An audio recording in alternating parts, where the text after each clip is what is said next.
Hello, everyone. Jocelyn, thanks for joining me.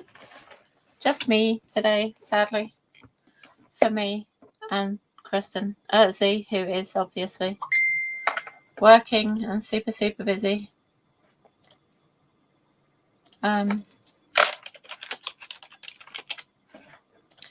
So yeah, first of all, this is important. Check out my new bottle. Oh yes, very important. Everyone must admire my unicorns. Hi, Morningstar. Thanks for joining us.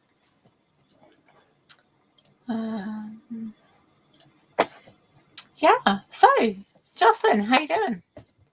Anything fun happening? What are you writing today? As that's what we're here for, hopefully. Thank you. I love my bottle. I'm very happy with it. I appreciate that everyone else admires my unicorns.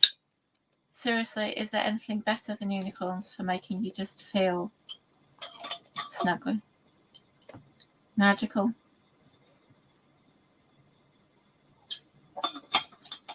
I'm not writing today. I am still reading my editing book. Loving my editing book so far. Yeah. I feel like there's a lot less to chat about when there's only one of us here. Hi, Grace. Thanks for joining us.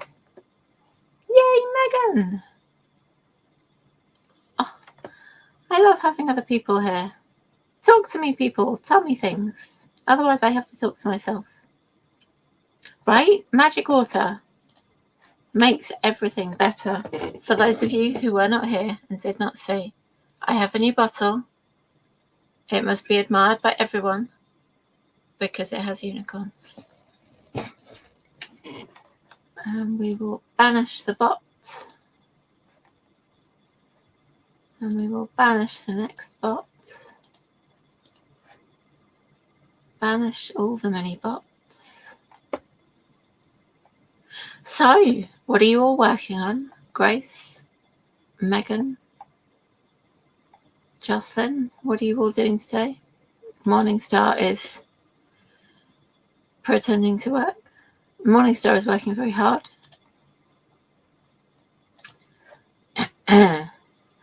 Megan is fire fingers in January.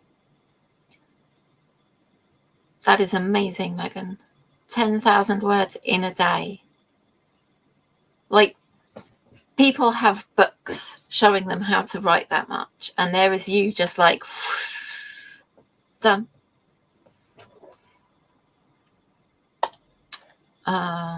Grace, getting ready to break your characters' hearts. A sad but necessary part of the writing process.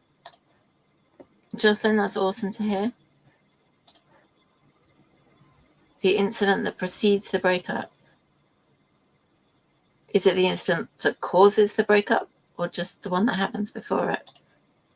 I know, right? She just flew through January. Megan, I feel like you should share with the group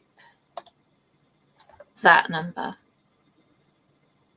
Because just like, wow. So much wow. That sounded sarcastic. I'm sorry. It's because I'm here on my own. It wasn't meant to be sarcastic at all.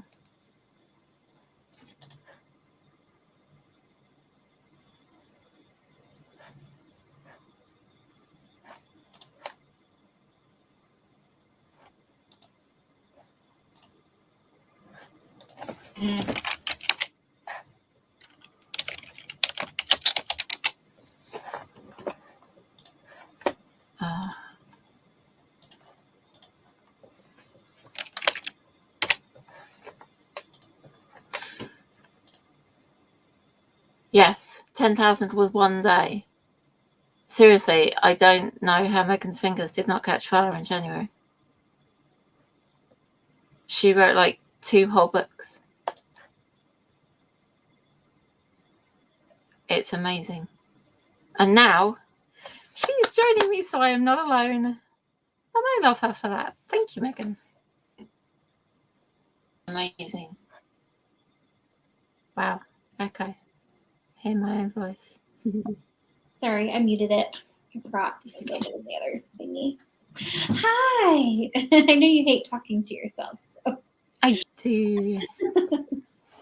And I don't have any more work to do today, so here I am. Yay! Ready. Not writing anything.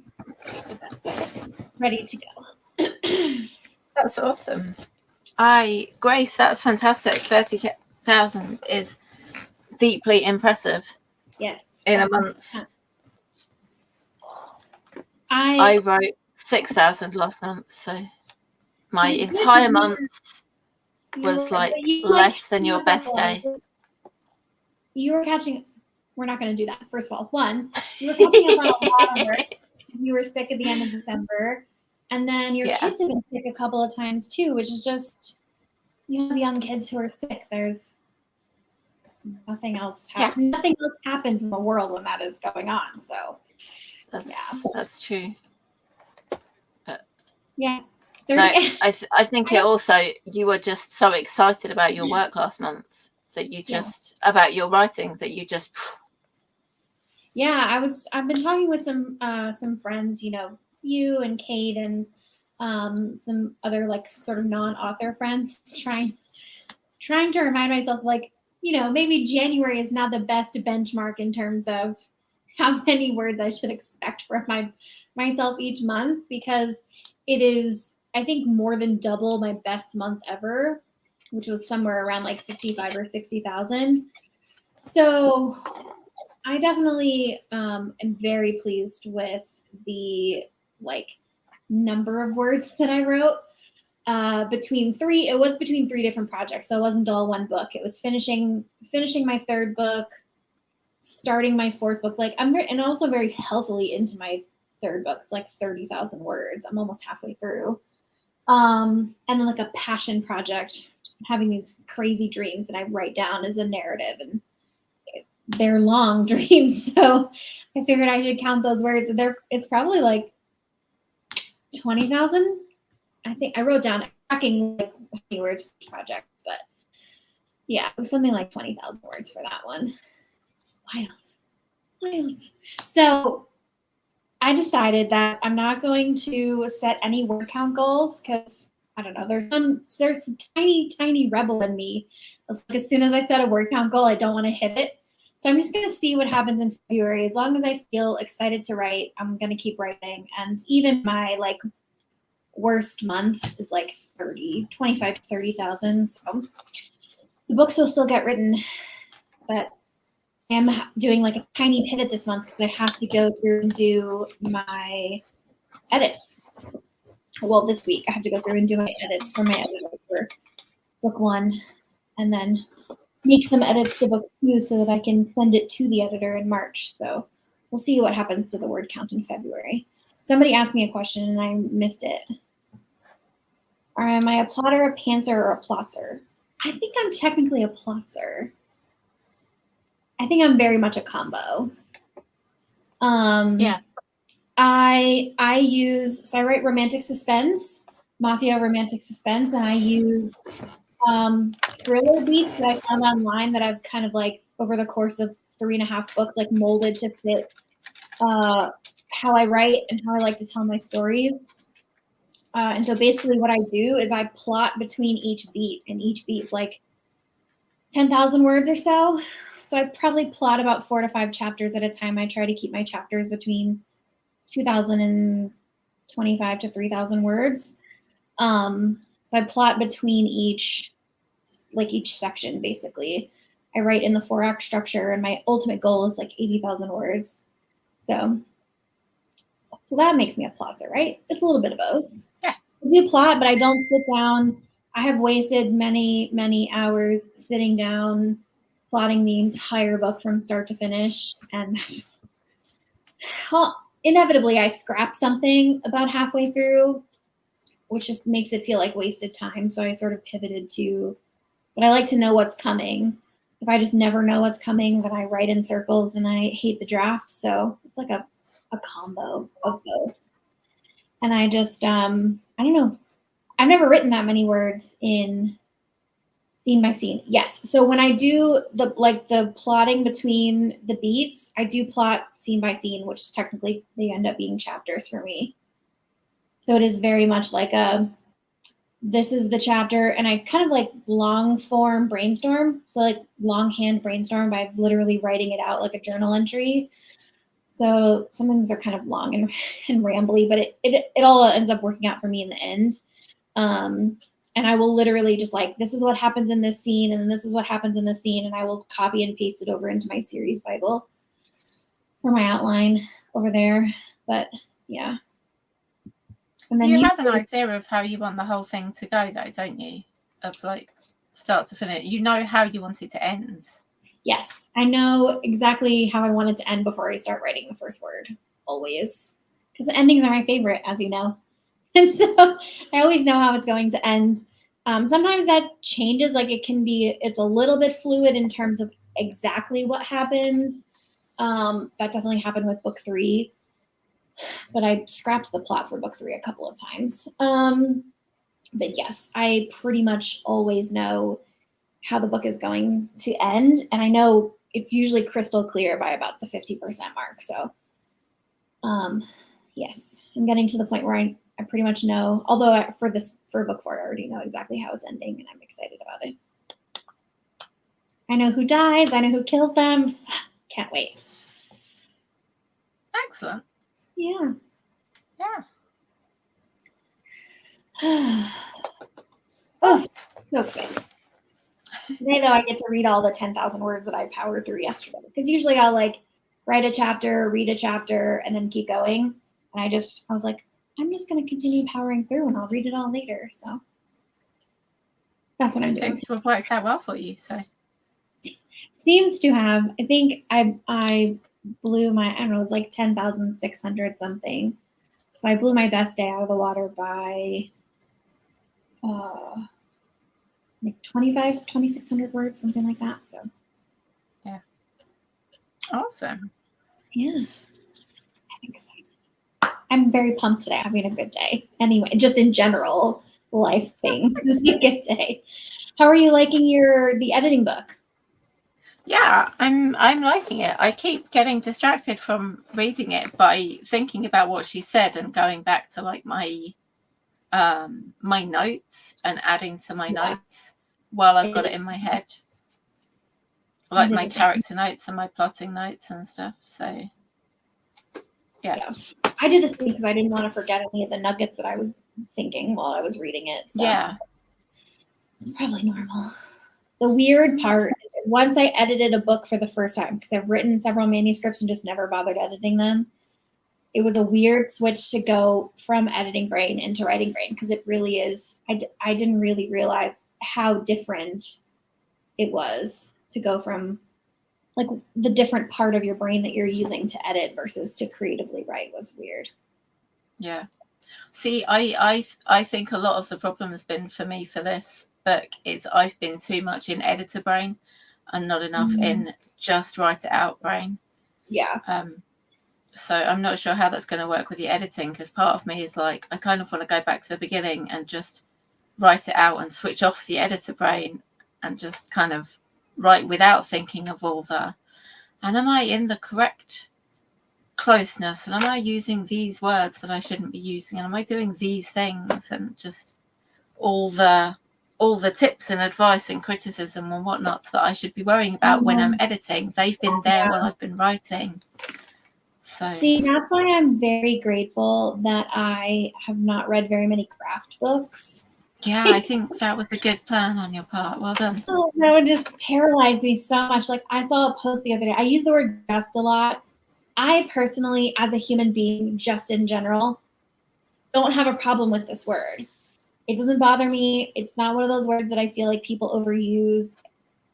It's simply a part of speech. But there are people who really hate this word. And I think some of that is wrapped up in, oh man, sorry. I'm about to get feminist. I think some of that's wrapped up in patriarchy, because most people who are pegged as overusing this word are women, and then it's categorized as like, oh, you're justifying what it is that you're doing. And I don't think that that's how that word is now colloquially and commonly used.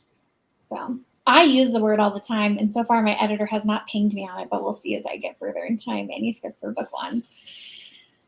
But I now am hypersensitive to my use of this word when I go back and read through things, and it annoys me because 90% of the time it fits exactly what I like. The meaning of the word fits exactly what I want the sentence to say and how I want it to come across. Yeah. I hate people have villainized verbs. That and adverbs. I don't know why people hate those either. No.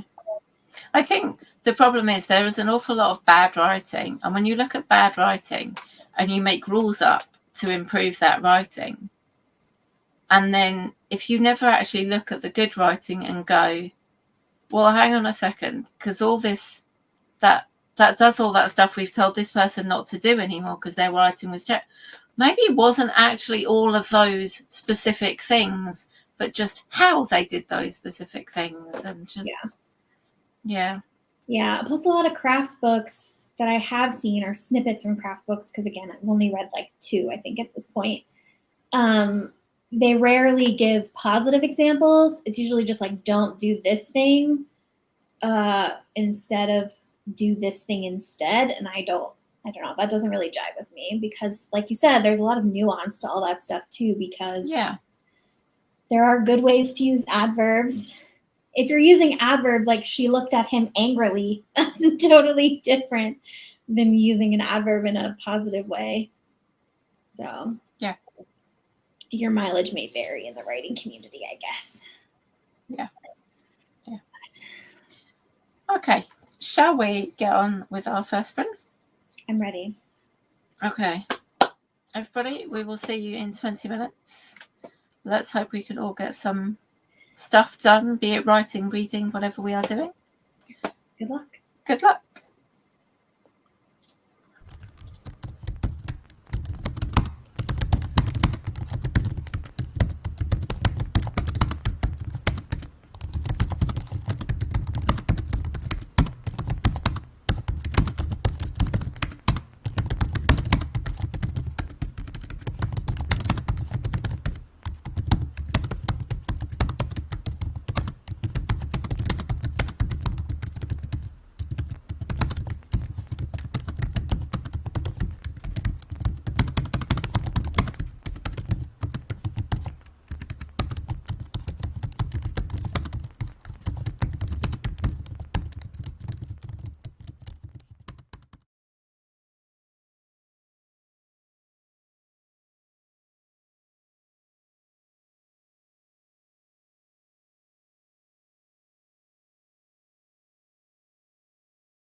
Rachel, welcome back.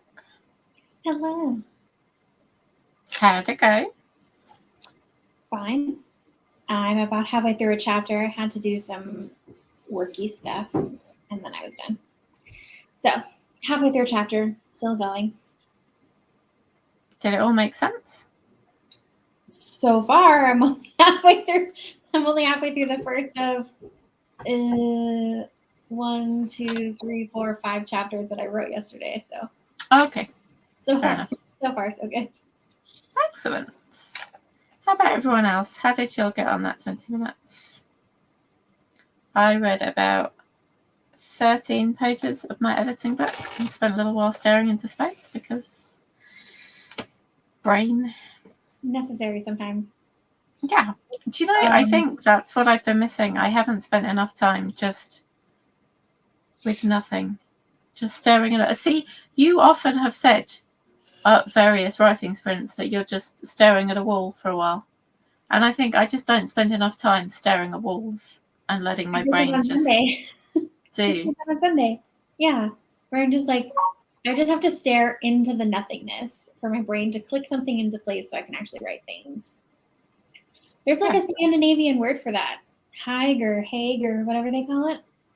Where it is literally just doing nothing. More people should try it. Yes. There's research that you should rest 10 hours a day, and that rest is not just sleep. So do with that information what you will. Rest includes sleep, but is not only sleep. Oh.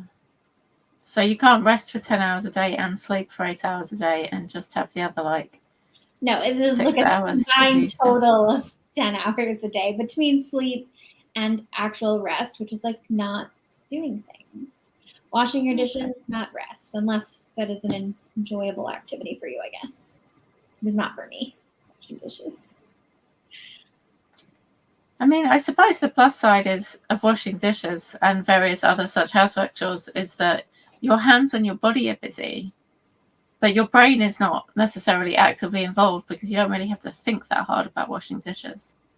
So your brain can be like in the shower, when you're in the shower, and people come up with great creative ideas in the shower because their body's doing stuff, but their brain is just off doing its own thing. You know, that is something that only happens to me as I'm falling asleep or sleeping. Yeah. Otherwise, I'm just bored. Like if I'm cooking and not listening to music or a podcast, I just am very bored. My brain is not thinking things at that time. My brain's generally ranting at that time of why am I doing all of the housework? So. Well, I live alone and I'm single, so I always have to do all the housework. So. At least you only have to clean up after yourself, though, and the cats. That is true. I did not enjoy living with roommates because you feel like there's other people you feel like you have to pick up after. But I did want to say that about my word count. I always add this caveat onto it because I think it's important.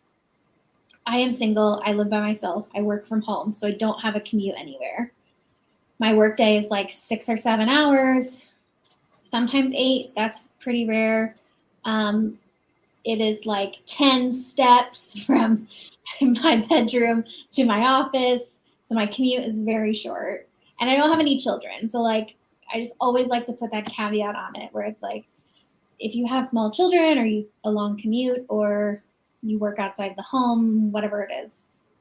So all those things take up more time. So I have a lot of time to devote to writing if I want to write, which is why I can get some crazy word counts in, I guess. But I always like to put that out there so that people are not you can accurately compare your availability levels to what it is that I'm writing. So don't compare apples to oranges. Grace, 380 words. That's awesome. Great job. Shavasana. What's Shavasana? That sounds like a yoga thing. Is that the one where you're just lying on your back? Let me know. And Justin, reading through your words. Awesome.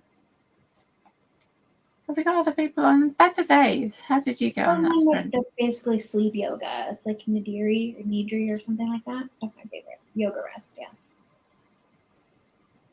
I took yoga as my physical education credit in college.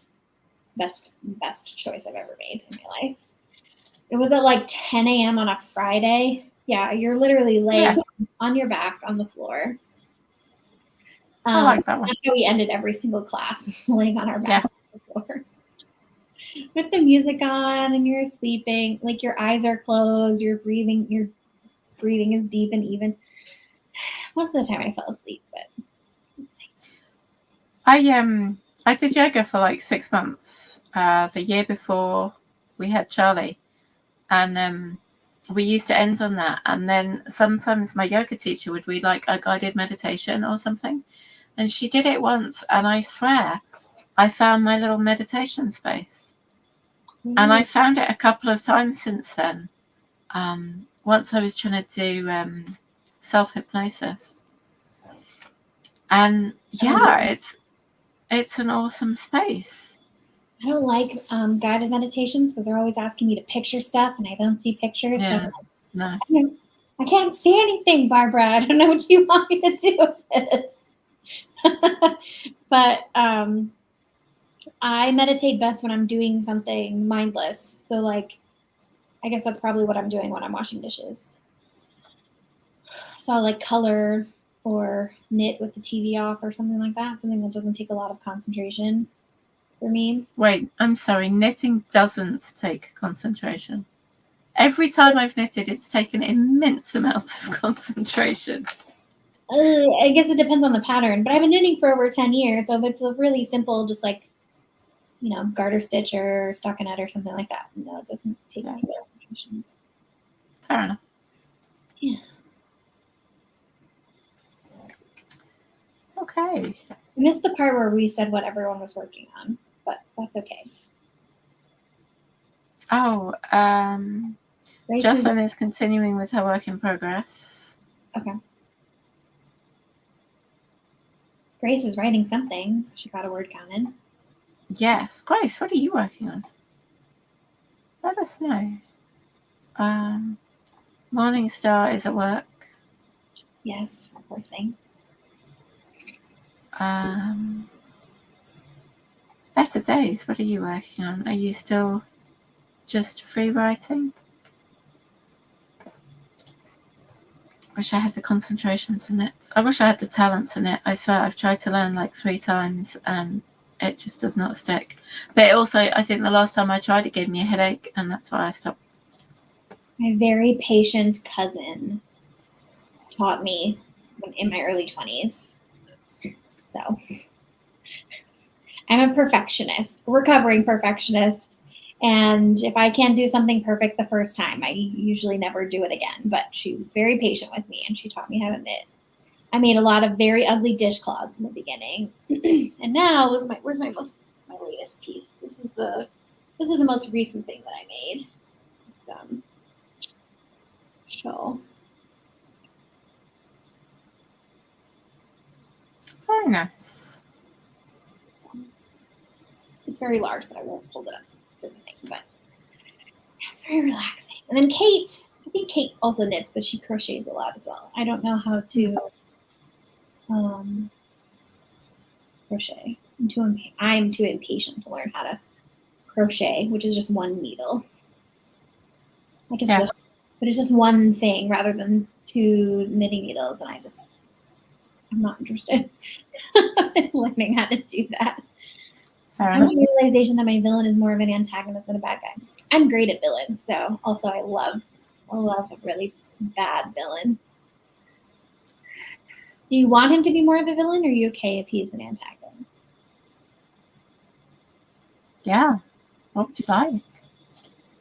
Grace is working on book 3, 90k in. How long is book 3 going to be, Grace? Yeah, I was going to say, how close to the end are you? Also, what genre do you write? My grandma had a knitting machine. She used to knit our school jumpers. That's the circle, right? Where you like wind it around the.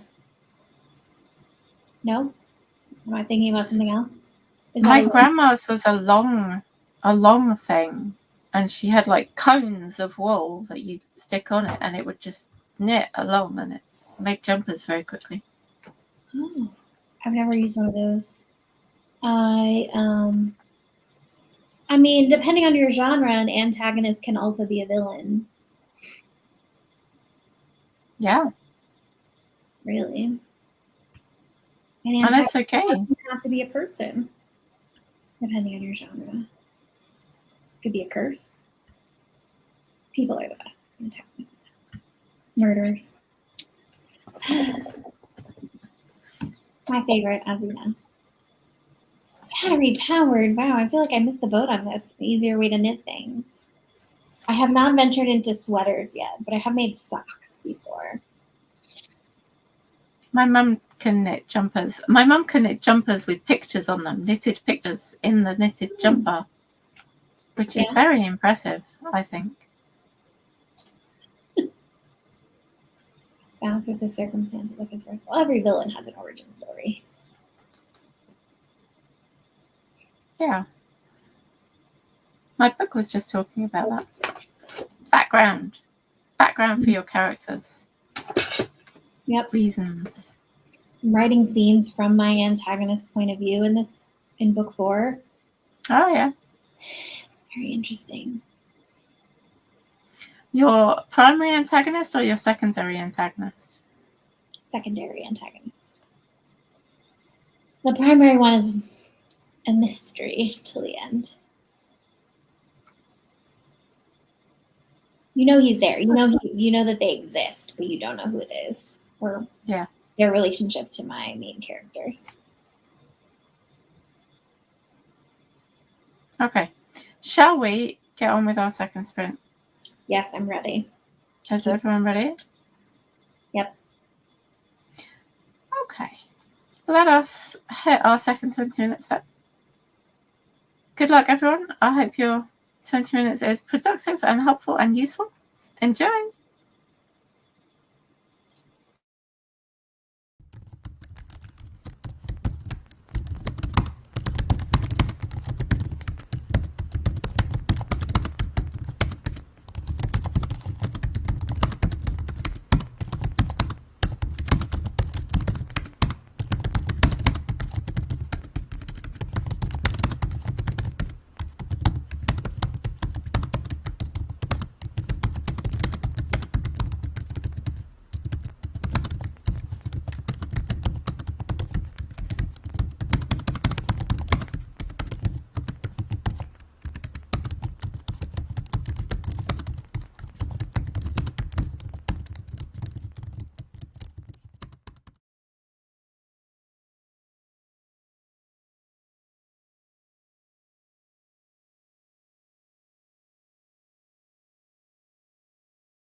Hello. Hello. How did we do that time? I almost finished the second chapter too, so Yay! good for me. Mm. And it's looking good so far? Mhm. Yep. Excellent. We can building the nuggets so the heroine trusts the hero. Yep. I always like a good red herring. I mean, who doesn't? That's true. Cat! Cat. I was really confused for a second when he leapt up behind you. I'm looking behind me like, he looks like he's coming my way. Where's Ryan? His Shut brother up. is making use of the cat tree for the first time since I moved it into my office. So I'm Okay. just trying not to make eye contact with him, otherwise he'll come over here. Fair enough. This one's cute. Hey, cutie. He's so cute. I had to leave my door open earlier because my husband got stuck at work, so I had to come up and work and leave the children downstairs, which was terrifying. So I left the door open, and my oldest cat came in, and she's like, sniff, sniff, sniff around the computer, and I'm like, move you back up there, pussycat. And she's like, no, I want to be down there. I'm going down there. And I'm like, no. She's like, no, really down. Yeah, that's Oliver. You can't tell him nothing. It's like, I'm gonna go where I want to go, and your input is not necessary. Thank you. Yeah. So. Then, though, she decided to get her own back and climbed up on the massive wall of trash behind me that you can't quite see and knocked everything down, nearly crushing herself and my dog, who was too old to get up and move quickly and run away. So that was fun. That sounds like a very cat thing to do. Yeah. Like, you spoiled my game. I will now kill you all. I left a bowl too close to the edge of the counter, and Oliver was licking whatever had been inside the bowl before I set it there, and he knocked it off. He knocked it off the counter and broke it, which made me very upset. But yeah, it was my fault for not putting it in the dishwasher. Still sad that I lost it. I love how cats train us to blame ourselves for the things they do. I mean, I wish he'll be 13 this year. So we've been living together for a long time. And because I've had him since he was like 8 weeks old. So we've been together for a while. And I just know how he is as an animal. So, it's like with toddlers, you have to set them up for success. Yes. Otherwise, you can be dealing with something that makes you want to pull your hair out, which is often what happens when I don't set this cat up for success. It makes me want to pull out my hair. Very nice, Grace. Well done. It's an awesome word today. 332, lovely. How about anyone else? How did we do? Justin, how did you get on? Who else have we got with us? Better Days. Are you still with us, Better Days? How are you getting on? I'm assuming Morningstar's still at work, so. Did Grace tell us how long she's aiming for book 3 to be? I don't remember seeing that. Oh, no, I don't think she did. I want to know the things.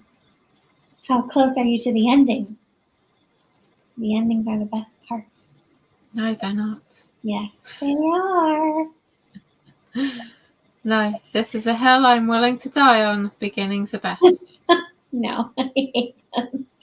Everything's awkward. No one knows anyone. It's just, I don't like it.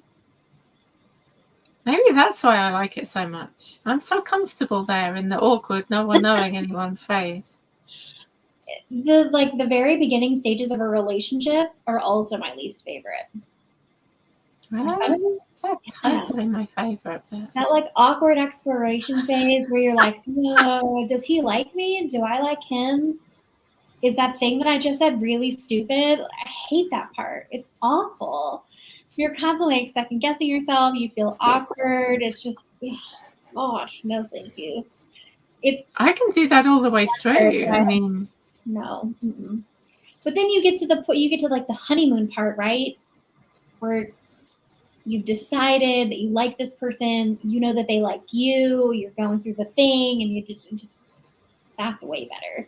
And for books, that's like the 30 to 40,000 word mark. So like 37 to 50%, something like that.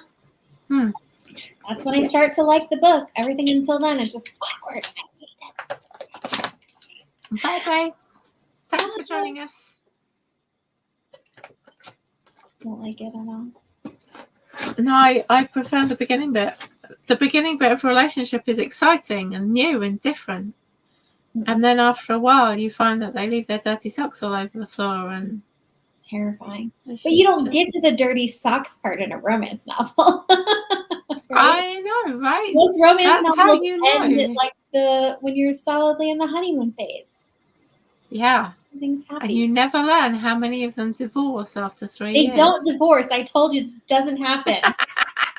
Once two characters are together, they're together forever. Forever. Except in all the Harry Potter fanfic that I read. So that's fine. So the one that you read that you were talking with Kate about, did those two characters not end up together forever? Oh, they did, but like the canon relationships didn't work. Well, yeah, but I mean, they were clearly fake anyway. Oh my God, those canon. I could not. Don't get me started. The way that Harry Potter ended with who ended up with who, I was so upset. It's ridiculous. Also because I'm a huge, I ship Draco and Hermione, even in the regular books. You can tell he likes her. You can tell she likes him. That's all I'm going to say. They should have ended up together. It was like the greatest enemies to lovers opportunity ever. And J.K. Rowling just let it go. So sad. Disappointing. And let's be honest, Ron and Hermione was not the greatest anything ever. That was weird. Nothing about that made sense at all. Right. Nothing. Because they didn't hate each other but like each other, really. They just really didn't like each other very much. No. It was very strange. I'm pretty sure they only fell in love with each other because they were forced to be together so much in the last year while they were hunting Horcruxes. I'm pretty sure they didn't really fall in love with each other. They were definitely a relationship that was going to split up a couple of years after the book ended. But they didn't because they have kids together. Oh, spoiler alert for anybody who's ever read Harry Potter. I mean... I don't know how you managed it at this point, but... She was invested by then. She had to double down and be like, yes, I know everyone hated it, but honestly, they worked great. Oh, J.K. Rowling. I was like, yeah. Hermione was invested? She could have left at any time. Yeah. You're right. Yeah. Yeah. Terrible. See, this is what happens when authors don't listen to their characters. And just are like, no, you're going to do this thing because I say so. The funny thing is that I don't necessarily think I can trust anything that she says about what she actually intended for the books, because I think a lot of the things that she said where she was like, oh, I think I made a mistake here. I wish I had done it differently. I think a lot of it is just her bending to the displeasure of fans or trying to make herself look better. But because I think she has said before that she wished she had put Harry and Hermione together instead. But Harry is also just irritating. He's so annoying. I can't even stand him as the antagonist of the story.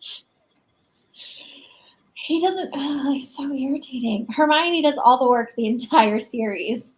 Right. Every single time. And he gets all the work. Literally, even the thing he's famous for, he didn't actually do. Just laid there because he was a baby. Yep. The thing that saved him wasn't even him. It was his mother.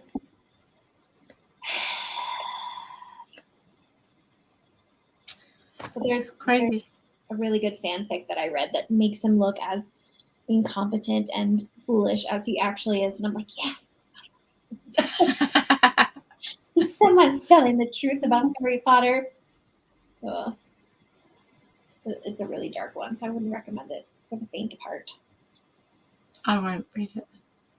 Yeah, you shouldn't read it. I don't think you would like it very much. No.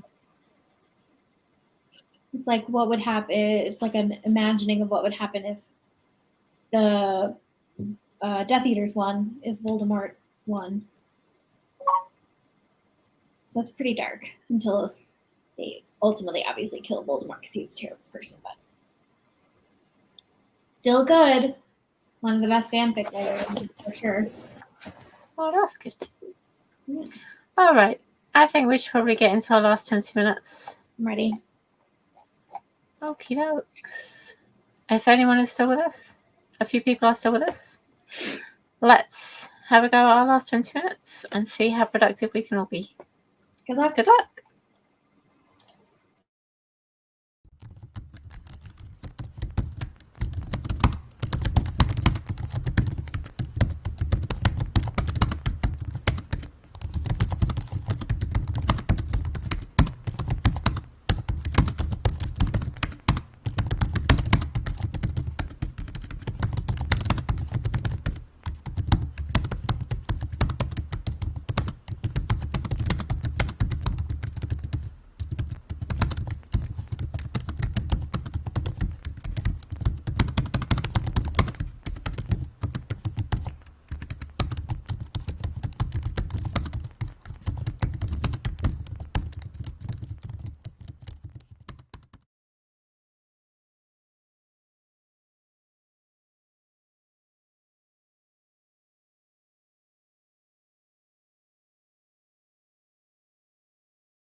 Welcome back. Thank you. I'm so close. How did everyone do? Good. I'm almost done. Almost done. Probably like 2,000 words left to read through. Sometimes I type with my eyes closed. If I'm overthinking something, like overthinking sentence structure or whatever, I'll just type with my eyes closed and words come a little faster, but it makes editing hell because Yeah. I type in pages on my Mac, so it'll autocorrect things. And sometimes I'm like, what word was I going for? Because this doesn't make any sense. But Now, question is, when you're typing with your eyes shut, do you know when you've made a mistake and automatically delete it and redo it? it depends on the word, but usually yes. Like common words or simpler words, yeah, I know that I made a mistake and I'll fix it. More complicated ones or longer ones, I will know that I made a mistake, but I won't know exactly what the mistake was, so I'll just open my eyes and delete the word and fix it. My mother made me take a typing class in 7th grade, so. Oh, new person. Hello, Anne Sophie. Love those names, by the way. There's a character sorry to hear that. named Sophia. You got 100 words. That's not terrible. Yeah. Unless you did something terrible in your book, though. Which, yeah. I made James. Sorry, what? Shoot. My main character just killed like 2 people. Yeah, 2 people in the last 48 hours, so it's fine. Don't worry about it. He's doing great. That's it. Only well, technically that one scene had 3 deaths. He only shot 1 person. You know, book 3 had such a low body count. Make up for lost time, I did. I learned typing a couple of years ago when I was desperately hunting for at-home jobs. And obviously, when I say a couple of years ago, I now mean like 4 years ago, because the last couple of years didn't exist and don't count. The last couple of years have been like a decade, roughly, in real time. So yeah. But they don't exist in my brain. Like when when I'm thinking about the last couple of years, they aren't it. It just all blends together. Yeah. Me too. So yeah, like 4 or 5 years ago now, which is a lot longer ago and scary. I taught myself to touch type and was trying to improve my typing speed so that I could do what's it called when people talk and then you type it out? Transcribing. Yeah. But you need to get really high typing speed for that, and I just couldn't. You don't have stenography? No. Can I use stenography in court where you are? Yes, I think so. Oh, okay. I was gonna say that would be really difficult to type in court without being a stenographer. Human beings talk like 200, 225 words a minute or something like that. Yeah. And they have a bit prone to talking over each other as well. So then you've got 3 people talking at 220 words a minute. Right, and you have to catch all of that. Yeah. I found some really interesting like people who are studying to be stenographers on TikTok and stuff, and it's pretty fascinating. Because there's only 17 or 18 keys, and you basically just push them in very specific combinations to create words. And then the words create sentences and all stuff. So it's pretty interesting, honestly. You just look like you're pushing random buttons, but then it makes sentences. And it's awesome. That's very cool. Yeah. But you're talking about transcription, like transcribing audios and podcasts and stuff like that, yeah. Where you can slow down the speed. Yeah. Yeah. I did that. But you have to go so quick to make it worth the money. Yes, you do. I did that for a while, like way back when I first started working online. It was not a thing that I was good at or enjoyed. So I did not do it for very long, but I did do it for a little bit. So I was like, oh, I'm fast, because I am a pretty fast typer. Get pretty close to 100 words a minute. But yeah, no, too many mistakes. I also make a lot of mistakes because my fingers go faster than my brain. So I think that must have been just before I started doing the proofreading and editing. Which you don't do anymore, right? You stopped doing that? No. No, you stopped, or no, you don't do it anymore? No, I don't do it anymore. I do something else that does not require me to have a high typing speed. Or spend ages trying to get work. Oh, so. I was going to say, I was going to hire you to edit my books, and then you weren't doing them anymore. So I waited too long, but. Sorry. It's all right.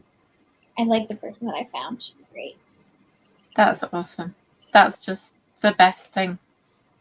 Yeah. I sent her a sample. I sent multiple people samples, and she was the only person who I was like, she gets me. So it was funny. It was funny, but I liked her. That's awesome. I'm totally going to come to you for your list of people at some point. Of who I sent samples to? Yeah. I have them. I messaged most of them on Facebook, but I should be able to find them for you again, I think. Awesome.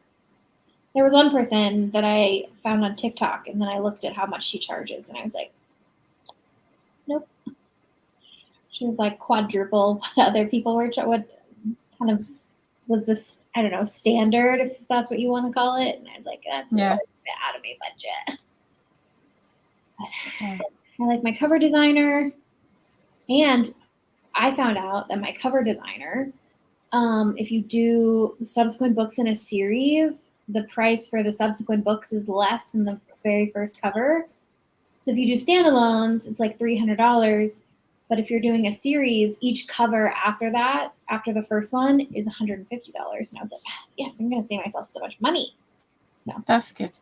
I guess that's because they don't have to do a lot of the stuff again, because what they'll expect to do for the series is kind of change out the pictures and design elements, but like they don't have to faff about the text, the fonts the text again, will and stay things the like same. That. Right, the text styling will stay the same, and really for this series, the layout will stay the same because it's got like the thing, like a picture of Philadelphia at the bottom because that's where my books are set, and then a person at the top, and then the title in the middle. So yeah. So it makes sense to charge less because they have to do less work for each, really. Yeah. So I'm excited, and I don't have to pick out the models. Although I think this is Z's thing, where that's the thing that gives her a lot of anxiety. Is like, for me, it's the blurb, which I'm still struggling with. For Z, it's the cover. That's what gives her a lot of anxiety, right? And so she likes to pick out her own models and all this other stuff. And I'm just like, here's what I want them on. I don't want to have to comb through any photo sites to find the perfect person. So I'm like, here's what I want him to look like. Thank you. So I know exactly what I want the next one to look like for book 2.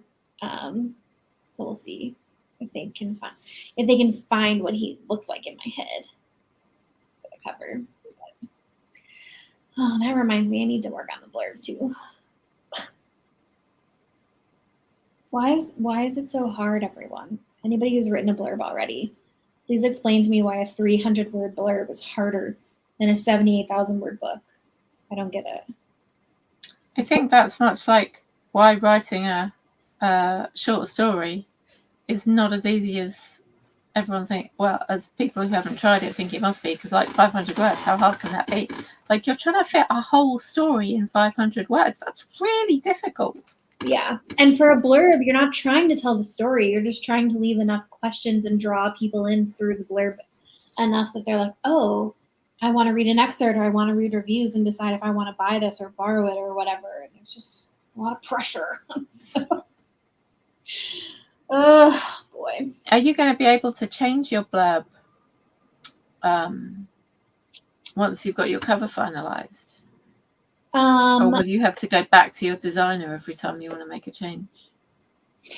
I imagine if I give them something now and then 6 months from now I want to change it. I imagine if I want to change it on the print copy, I'll have to go back to them and pay whatever their fee is for making a change, which I think is like, I don't know, $10 or something. So it's not terrible, but I would have to go back to them. I don't think I get an editable file, which is fine. Okay. I'm not really paying them enough dollars for an editable file, so. No. See, I wouldn't want a file that was editable for most of it, but for the text, I'd quite like to be able to edit it. Yeah, but if you get the text, because I'm pretty sure it's all one piece, isn't it? Yeah, they flatten it all, don't they? Yeah. I mean, I don't have final files yet because I haven't sent them the blurb, but yes, I have final files for the ebook, but not the paperback. But you can change it, like you can change the blurb, the book description on Amazon. Yeah. So yeah, what I was going to say is you don't have to worry necessarily about getting it perfect first time, because you can get it so that it's good enough, put it up, and then maybe if you get feedback saying, well, the blurb didn't really draw me in or whatever, then you can look at it some more. Yeah, I just have to actually write it and like post it on the internet for some critique, I think. I'm trying to read through this book that Kate recommended about writing better blurbs. Yes. I haven't picked it up in a while. I'm really, really, really terrible at finishing nonfiction books. So I haven't. I'm still stuck in like chapter 6 or something, but getting there eventually. I'll finish it, I feel. You are. It wasn't as interesting to me as the editing book, which I read in a couple of days. So there's just so many things to think about. And he doesn't include any romance examples, which really bothers me. Yeah. He's pulling all the examples from Amazon, so theoretically one could Google, look up a romance novel and include that every once in a while, but he does not do that. So you could do it though. You could look up like the top 10 or whatever in various different romance subgenres and see what they do. I could, but when he lists them, he breaks down why they're good, right? Yeah, but once you've read some of that, you would hopefully be able to look at those top, because you assume that the top 10 have a fairly good blurb because they've made it to the top 10, right? Or a really good marketing budget. But if you look at them, you should be able to pick out hopefully some of the things that he's talking about and go, oh, well, that's an example of that, and that's an example of that. I think I'd have to read the whole book first before I could dissect another blurb. But yes, I do try to go through and look through it, but then also like a very specific subgenre. So yeah, because if you just search romantic suspense, you get a lot of cop thrillers, which is fine. If you just search mafia romance, you get a lot of dark romance, which isn't necessary. I forget sometimes when I'm reading dark mafia romance that it's not romantic suspense, and they're just like killing people because they're in the mafia. And I'm like, oh yeah, we're not trying to figure out who the bad guy is here. We're just, killing people. Just whatever. I'm fine with that. But yeah, so it's different. So if I search a very specific like mafia romantic suspense, it doesn't always hit. And I think some people mislabel their books as romantic suspense when it's not. Yeah. Or their blurbs are terrible either way. Because sometimes they don't hint at a suspense plot at all. And you're like, why are you in the romantic suspense category if there's no mystery to solve? But I'll figure it out.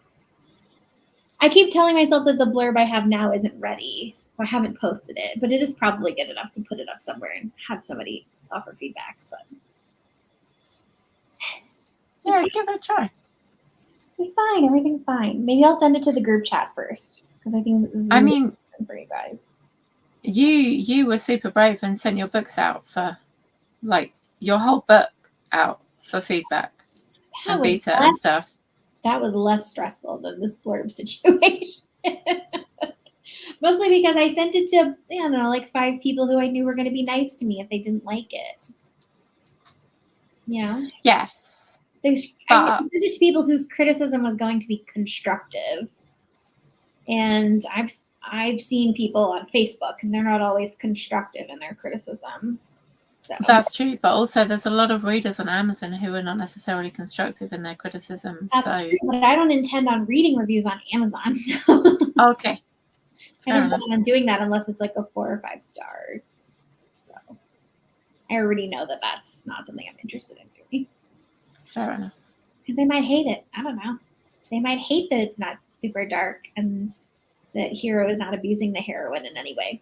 Hard to say. I'm sure there'll be people who will, but I'm not planning on calling them dark. Just mafia romantic suspense. So yeah. But dark romance readers are an interesting bunch. They are. It's true. Right. Well, I'm going to have to go because it's nearly 11 o'clock at night and I need to go and check that my eldest actually did.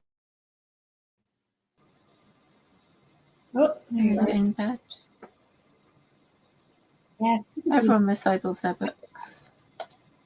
I've seen some really weird ones, yes. I only want to read, like, I think what I plan on doing is getting someone else to go in and, because sometimes there is good constructive criticism in a 1 to 3 star review.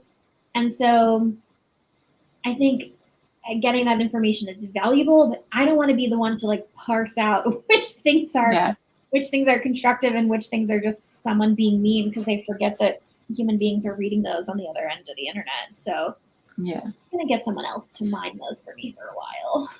You've also got the occasional 1-star review that would work as a fantastic advert for the people who would actually love your book. Yes, sometimes the 1-star reviews are like, this book had so much sex in it. And I'm like, and now we're going to borrow this one because that is what I'm looking for. Yeah. Yes. Agreed.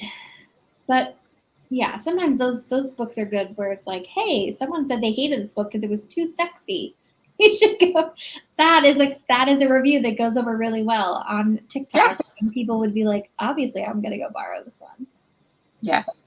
So. Oh, well, it's late. You should go. Yes. Have a good night. Thank you for letting me pop in. Thank you so much for joining me so that I was not sat here talking to myself. Well, I think it makes these longer, but also fun. So. Yes. Yes to both of those. Thank you so much for joining us, everyone. And I hope you have a fantastic week. Bye. Zee and me should be back on Saturday at noon. So, yeah. Bye-bye. Let me find my video. There we go.